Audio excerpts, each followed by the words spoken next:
Alors nous avons vu les actions, les désirs. Maintenant, imaginons que ces désirs et ces actions, ces désirs soient à chaque fois, ces raga doesha, soient à chaque fois examinés sous l'angle de ces outils qui tournent autour de dharma, qui tournent autour des valeurs universelles, avec une nuance particulière, dont je voulais expliquer. Maintenant, admettons que j'arrive à faire ça. Mais malgré ça, qu'est-ce qui se passe? Les résultats de mes actions. Ça ne va pas résoudre mon problème, puisque j'aurai toujours à confronter des situations qui seront déplaisantes, ou qui seront pas ce que j'attendais au départ. J'aurais beau inscrire mes désirs dans le cadre du dharma et les confronter à ces critères.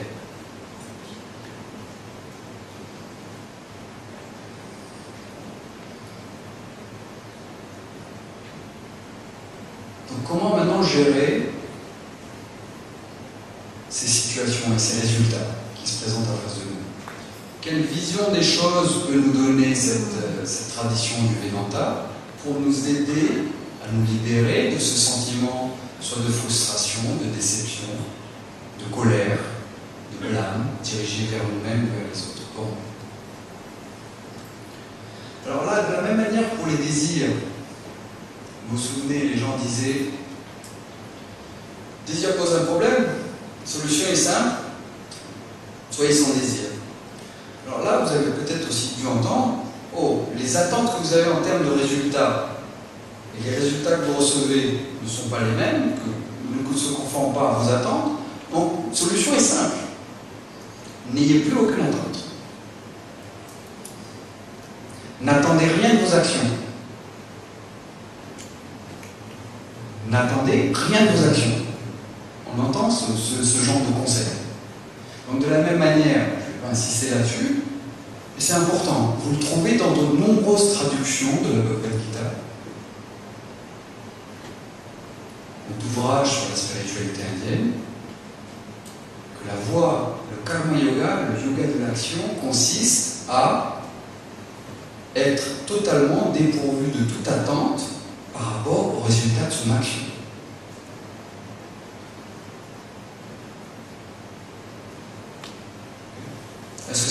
Est-ce que c'est possible?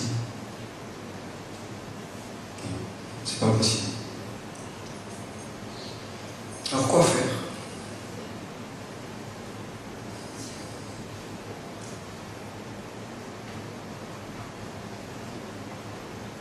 Qu'est-ce que la Gita peut nous apporter maintenant, ce Vedanta, pour nous aider à gérer ça, sans que ce soit donc par cette solution de s'affranchir de toute attente?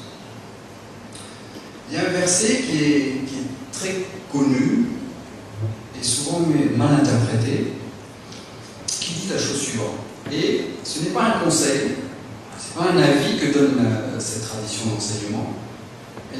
Elle affirme quelque chose que l'on peut voir ici et maintenant et qui est un fait. Elle dit Karmani adhikaraha te ma phaleshu kadachana. Karmani, au sujet de l'action, dans le domaine de l'action, en référence à l'action, adhikaraha te, tu disposes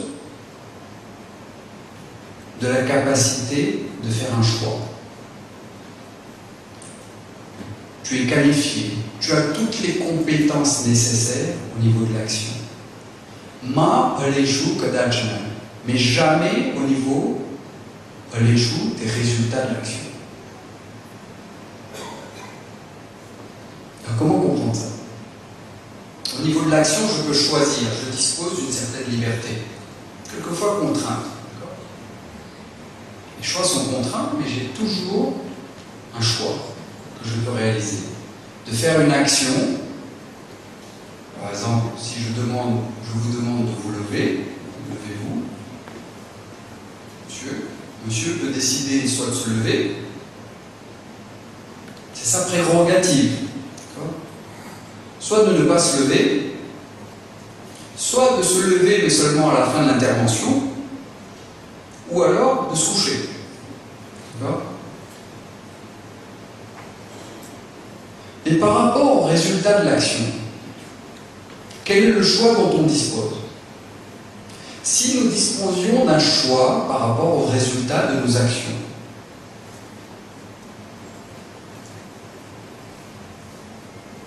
si nous disposions d'un choix et nous pouvions dicter à l'avance, chaque fois que nous agissons, que nous entreprenons un projet, si nous pouvions dicter à l'avance le résultat de ce projet, ce serait un monde extraordinaire. La réalité est que ça n'arrive pas.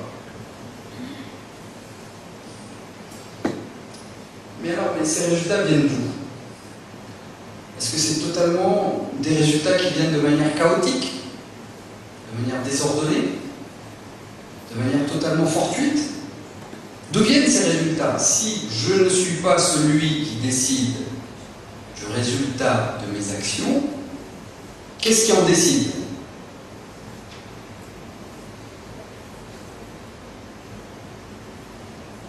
Ce n'est pas chaotique, ce n'est pas désordonné, ce n'est pas fortuit. Parce que si c'était fortuit, mes actions, je ne pourrais même pas agir pour avoir quelque chose. Parce qu'il y a des situations où je peux, en planifiant mon action, en cernant certaines variables de la situation, des variables connues, quand je fais un projet et je décide de lancer un produit dans un marché, je sais combien de publicité il faut, je sais combien de vendeurs il me faut, etc. etc. J'ai des variables qui sont connues. Et je sais très bien aussi qu'il y a un lien entre l'action et les résultats. D'accord? Si je mets plus de vendeurs, a priori, j'aurai plus de ventes. Et plus je mets de pression, je dépense en publicité, et dans des médias bien choisis, plus j'aurai des résultats. Donc il y a bien un lien entre l'action et les résultats. Ce n'est pas totalement fortuit.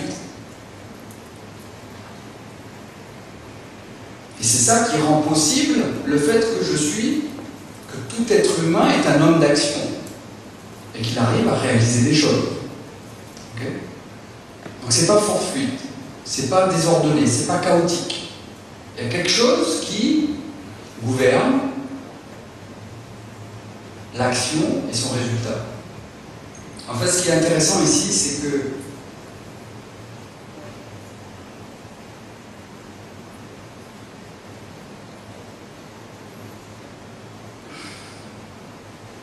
le Vedanta parle d'un ordre. Un ordre, une loi de cause à effet qui va gouverner le résultat des actions, de chacune de mes actions. Un ordre, une loi. Alors, quand on examine cette proposition, en fait, ça n'a rien de très révolutionnaire. Vous êtes actuellement, tel que vous êtes ici, le résultat de vos actions. Votre éducation, les efforts que vous avez faits, etc. Ce que vous êtes actuellement est le produit de toutes vos actions passées.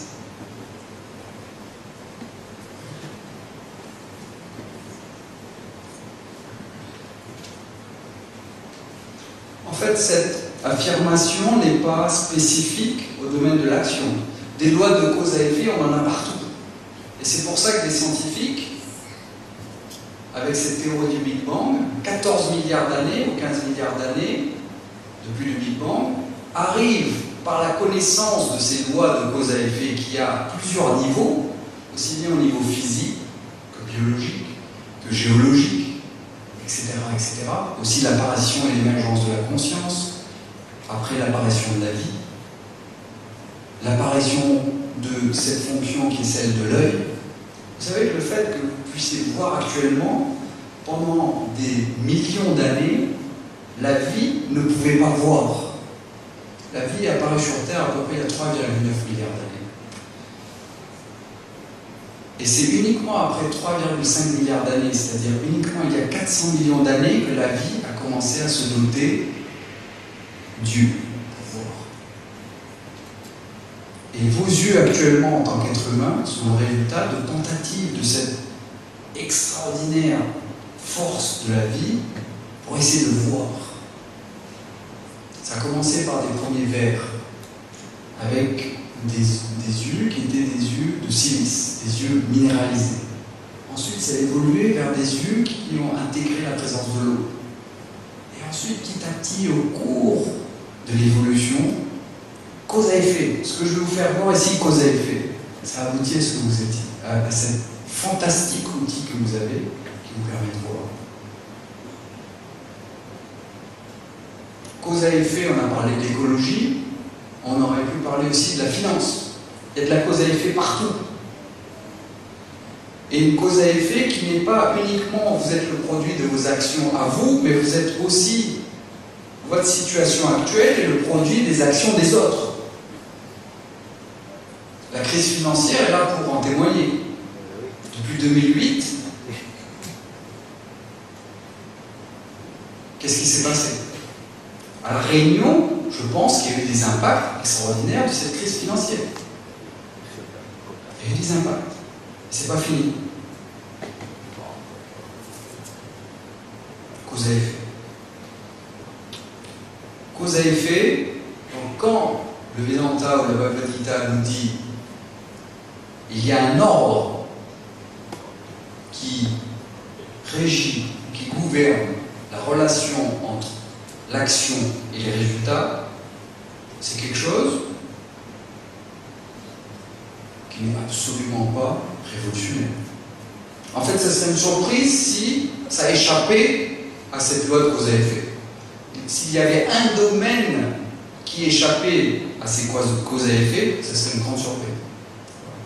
Alors, ce que je veux vous montrer ici, c'est que cet ordre, écoutez-moi bien, cet ordre qui gouverne l'action et les résultats, vos propres actions et les résultats de vos actions, et les résultats de chacun de vous, ici, à l'île de la Réunion, d'abord à Saint-Denis, toutes ces villes, l'hémisphère sud, l'Europe, l'Afrique, tous ces êtres humains. Imaginez ce réseau de connexion extraordinaire qui relie chacun des êtres humains de cette planète. Cet ordre des choses englobe et embrasse dans son opération l'ensemble des êtres humains et de leur action, et les coordonne, et les relie entre elles, et produit certains résultats, suivant certaines lois.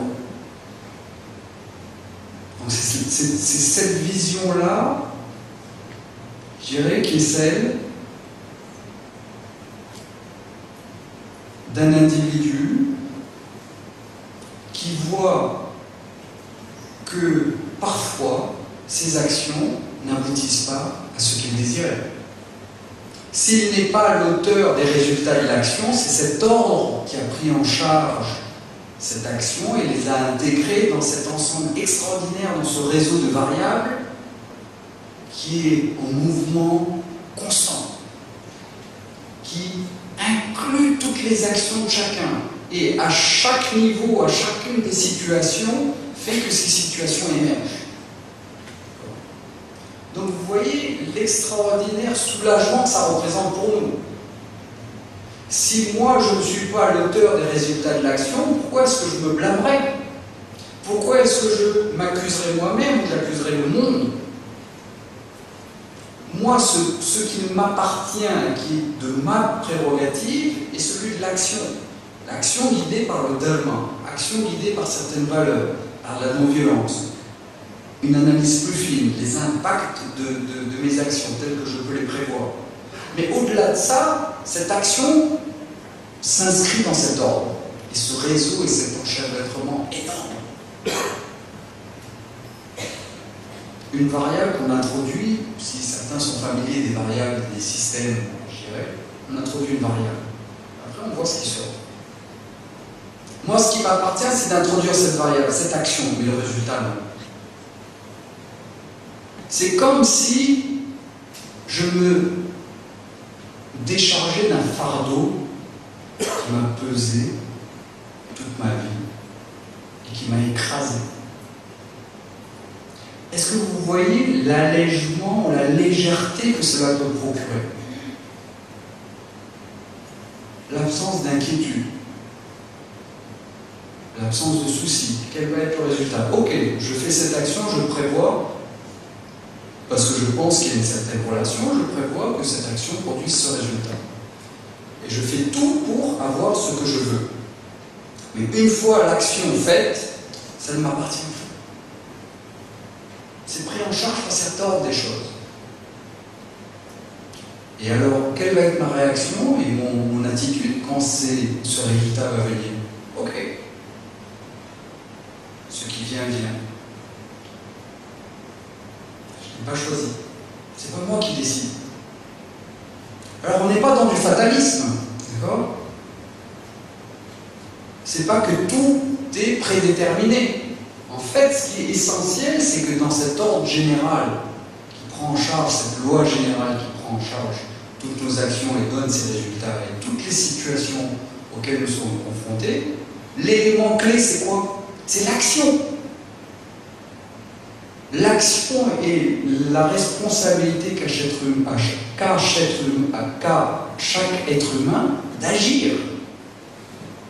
Et ce verset que je citais se termine en disant ne pense pas que tu es l'auteur des résultats des actions, parce que c'est pris en charge par un ordre des choses.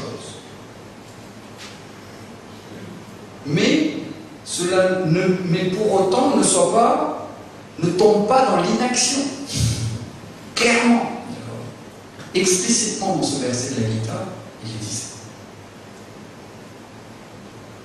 Alors, c'est comme si vous déchargez, pour vous donner une analogie, vous êtes dans un train qui est en marche.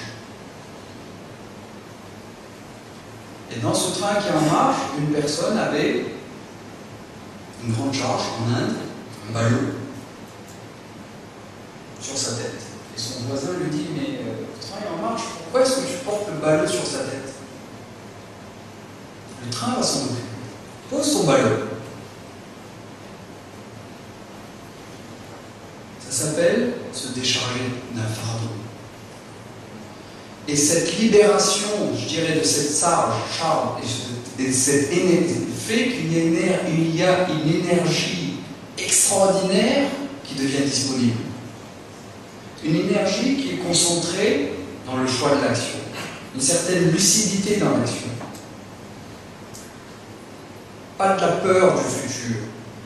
On sait que c'est incertain, on sait que c'est pris. On va s'assurer de faire tous les efforts de planification, de faire tout ce qu'il faut pour que cette action produise les résultats qu'on désire. Mais en final, ça nous appartient. Vous voyez ce dépôt du fardeau? Je dépose le fardeau et je remets le fardeau entre les mains de cet ordre. Alors,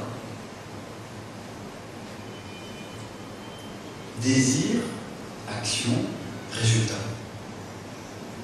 Donc ce sont les trois volets de toute vie humaine que nous avons examinés.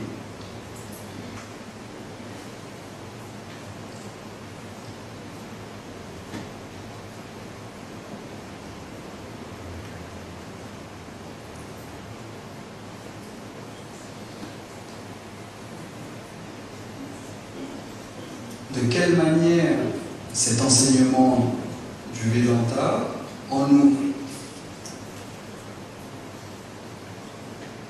faisant prendre conscience de certaines réalités par rapport à ces trois dimensions,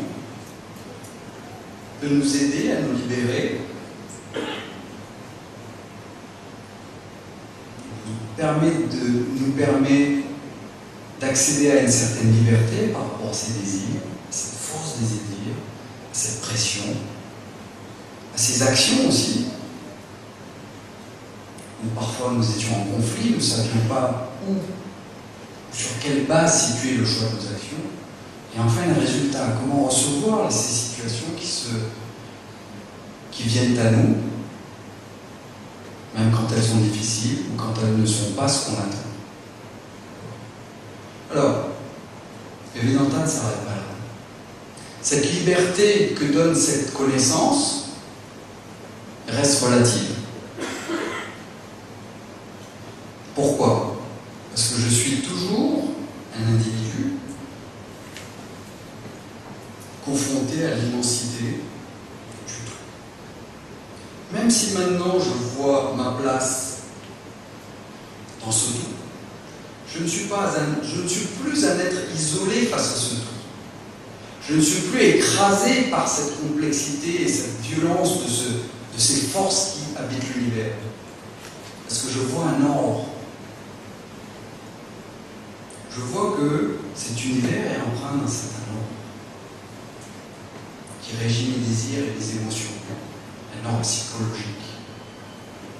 Un ordre qui régit aussi, qui présente au sein même de chacun des cœurs des êtres humains l'ordre du Dharma.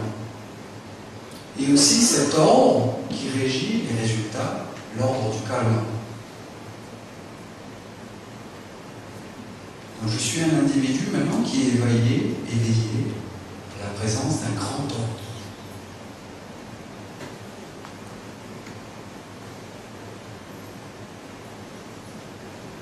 Mais je reste, malgré tout, une partie par rapport à ce tout. Et c'est là que le dernier volet du Vedanta, que je vais juste évoquer ici et conclure, c'est que le Vedanta affirme qu'il peut nous aider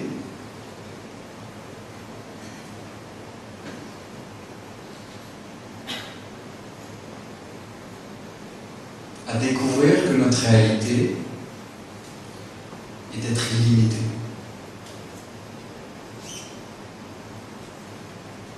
Que nous ne sommes pas cet être, cet individu limité que nous croyons être.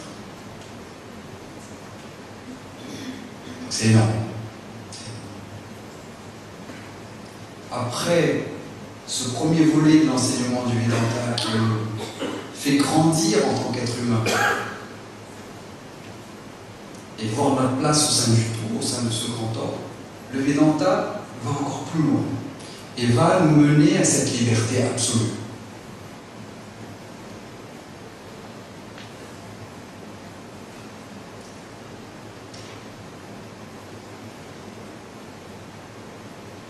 En nous disant, je vais terminer par cet exemple,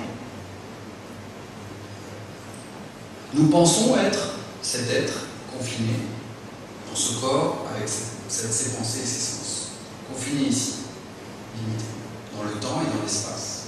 Né il y a quelques années, quelques dizaines d'années, avec une vie limitée, un horizon temporel limité.